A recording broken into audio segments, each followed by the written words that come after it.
তো আল্লাহ বললেন, আফালা ইয়ানজুরুনা ইলাল ইবিলি কাইফা খুলিকাত। উটকে কিভাবে আমি তৈরি করলাম এটা একটু দেখতে পারে না ওরা? আরে উটের দিকে তাকালেই তো ওরা উটের মালিক আমি আল্লাহরে খুঁজে পাবে। উটের কথা আল্লাহ কেন বললেন? উট হচ্ছে এমন আজীব একটা প্রাণী যেটা প্রাণী বিজ্ঞানীদেরকে হয়রান করে দিয়েছে। আল্লাহু আকবার, আপনি অবাক হবেন উটের যে ফিচার আল্লাহ তাআলা দিয়েছেন।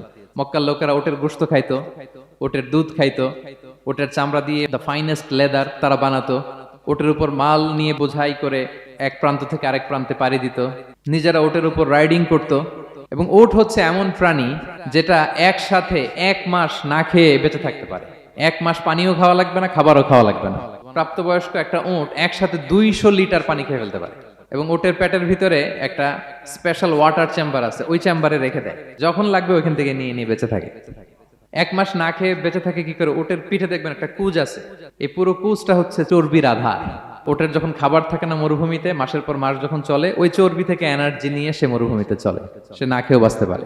আমাদের চোখের মধ্যে যেমনি একটা পাপড়ি, এরকম এক পাপড়ি দিয়ে উটকে আল্লাহ বানায় নাই, ডবল লেয়ারের পাপড়ি দিয়েছে। কারণ মরুভূমির মধ্যে চলতে পথে লু হাওয়া থাকবে, মরুভূমির সাইমুম, বালুর ঝড়, এই ঝড় মোকাবেলার জন্য, লু হাওয়া মোকাবেলার জন্য ডবল লেয়ারের চোখের পর্দা। একটা পর্দা ফেলে রাখে আর একটা খুলে সে হাঁটতে থাকে, তার কিছুই হয় না। সুবহানাল্লাহ। আমাদের 98 ডিগ্রি ফারেনহাইটের স্বাভাবিক তাপমাত্রা, তাই না?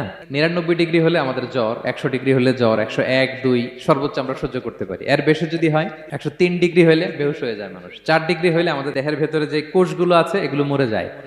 কিন্তু একটা উট মরুভূমির তাপমাত্রায় প্রতিদিন 104 ডিগ্রি 5 ডিগ্রি তাপমাত্রা সহ্য করে খুব স্বাভাবিক উট চলতে পারে, তার কিছুই হয় না। এবং মরুভূমির মধ্যে যে ক্যাকটাস আছে, গুলমলতা, বড় বড় কাঁটা জাতীয় গাছ, যেই কাঁটা পৃথিবীর কোনো প্রাণী খেতে পারবে না, কিন্তু একটা উট অনায়াসে খেয়ে ফেলতে পারে। উটের জিহ্বাকে এবং পাকস্থলীকে আল্লাহ এমন স্পেশালি মেড করেছেন, যত কাঁটা দিবেন খেয়ে সাবার ওর কিছুই হয় না। সুবহানাল্লাহ বিহামদিহি। Be a part of our vision. Do listen and share the khair.